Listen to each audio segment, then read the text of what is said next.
Is there really any hope left for these New York Mets? Let's talk about it.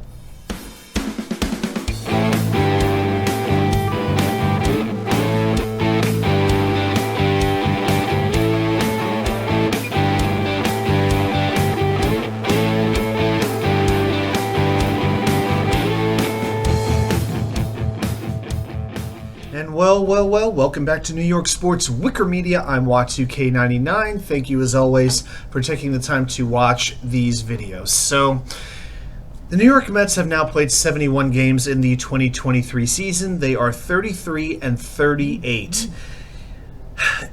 And losing two of the three to St. Louis this weekend was just absolutely infuriating. And there's a lot of things that we could talk about that just demonstrate how disappointing the season has been. But here's the one thing that I never expected to have happen. We played 71 games. There are only 3 teams in the National League with a worse record than the New York Mets. Think about it. You've got the St. Louis Cardinals. The Mets just lost 2 or 3 against them. You got the Colorado Rockies. The Mets lost 2 or 3 against them as well. And the Washington Nationals. The Mets are 3-4 against them.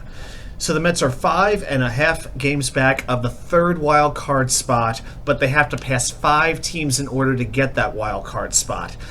And if you look at some of these teams that the Mets are supposedly more talented than, certainly have a higher payroll than, it's just absolutely unbelievable. Philadelphia has won 8 straight games. Cincinnati has won 6 straight games. Miami has won 4 straight. San Francisco has won 7 in a row and 10 of their last 12. It's amazing. All these teams are going on hot streaks. The Mets, I believe, have had one 5-game winning streak. I think that's all it was. 2 against Tampa, 3 against Cleveland. That has been as close as they have come to any kind of a hot streak all season long. And there's a lot of Mets fans, well, they're dwindling by the day, that are still holding out hope that this team can turn it around. You know, there is the fan out there whose mentality is, if you're a fan, no matter what, you root for them and you support them and you don't say anything negative. And if that's how you feel, God bless you, my hat's off to you, because I ain't got that much positivity left in me right now. You know, and a lot of people cite last year's Philadelphia Phillies as a team that struggled for a while but turned it around, made the World Series. Well, here's the problem with that. After 71 games last season, the Phillies were over 500. The Mets are still 5 games under. And let's go back further than that. The 2019 Washington Nationals, after 71 games, the Nats had the same record as this year's Mets do, but the Nationals had already started to win games and turn their season around. So it just doesn't work. And there's just so many stats you can look at that just infuriate you. You know, the Mets have not won a series on the road since they played the LA Dodgers. That was from April 17th to April 19th. They have failed to win a road series 8 straight times since. And you break down the components of this team, you know what? I love Buck Showalter. I think over the last 30 years, he is one of the smartest managers in baseball. 4-time manager of the year. You cannot deny his credentials, but he cannot be defended right now. I mean, I don't understand what he was thinking on Sunday in St. Louis. You know, Davidrobertson pitches an 8-pitch 8th inning against the bottom of the St. Louis order, and then in a tie game, he inserts adamottavino to face the heart of the St. Louis order. Why didn't Robertson get the second inning in that game? It just made no sense to me at all. I'm not going to advocate for a firing because I don't see what's turning this team around. And the fact that he did do as well as he did last year, it does feel like it would be really, really quick. But if they did let him go, I got to be honest with you, I can't be upset about it. I cannot get mad at it. I may not be happy about it, but more than anything, I would get it if they chose to make that decision, because this season is getting away from this team quickly. Now, if you look at the offense, they're scoring 4.5 runs per game, which is just a little bit below the average. You know, they have their on nights, they have their off nights, but they've shown some capabilities to swing the bats well, you know, recently. But this team's pitching is a nightmare. The Mets, as long as you've been a Mets fan, no matter how long it's been, 10 years, 60 years, this team is almost always predicated on starting pitching first. It is a nightmare this year. You know, Carloscarrasco was a good pitcher last year, a reliable starter who took the ball every 5th day, and he could give you 6 or even 7 innings. This year, he's got a 6.8 ERA. Max Scherzer was a good pitcher last year when he did pitch, up until the very end of the season, but he was effective outside of late September. This year, it's been a lot more down than it's been up. Chris Bassett and Taijuan Walker were losses because they pitched, very reliably. Kodaisenga, I've given him a whole lot of support. I've done videos on him. I like him. When he's on, he's a very good pitcher, very capable pitcher, but when he's off, he just can't find the plate, and he's very, very frustrating to watch.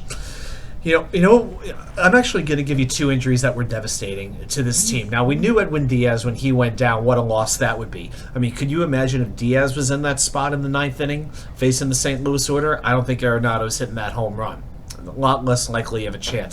But the injury to Josequintana really, really hurt this team. Now he's going to be back in a couple of weeks. As of right now, anyway, he's scheduled to return in early July. But with him out, the Mets had to use David Peterson and tylormegill in that fifth starter spot, and it's been a nightmare. Peterson has been horrific. He's made John Neese look like Sandy Koufax in his prime. And tylormegill, even though he had a good outing against St. Louis, he's been really bad. He has been nowhere near what he looked like at the beginning of the 2022 season. As tylormegill. The Cardinals hit 4 home runs on Sunday against the Mets, 2 off Carrasco and 2 off relief pitchers. That 4 home run performance that the Mets gave up, they have now allowed 100 home runs even over 71 games. There are only 3 teams doing worse: the Oakland Athletics, the Colorado Rockies, and the Toronto Blue Jays. The first 2 of which are 2 of the absolute worst teams in this sport. And now you look at what's coming up. The Mets go to Houston, they go to Philadelphia, and I'm going to be there in Philadelphia. I'm taking the Amtrak up. I'm hanging out with the 7-Line Army on Saturday. If you do happen to see me, please feel free to say hello. Tell me you love the channel. Lie to me and tell me you love the channel. It's all good.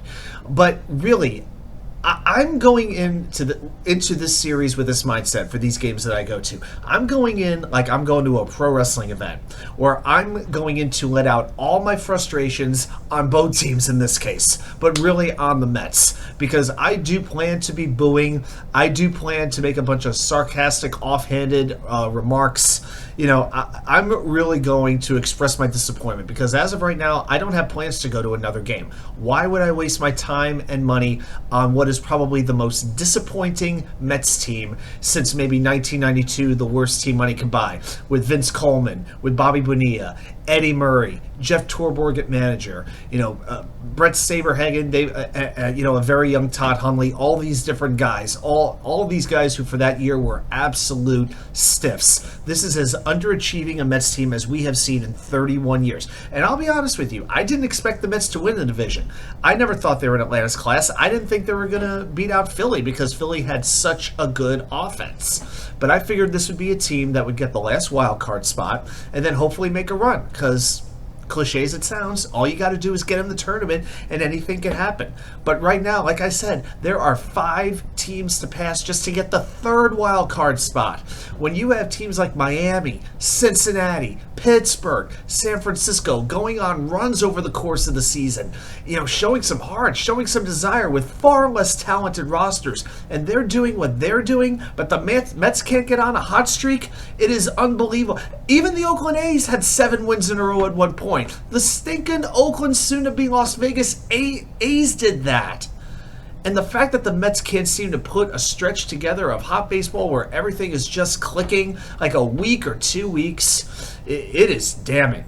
I wouldn't be surprised if they looked to maybe trade David Robertson at the trade deadline, see if you can get some prospects back. I don't know what else you're going to trade where you're going to get a whole lot of value. I mean, Starling Marte, he is aged 10 years and 10 months.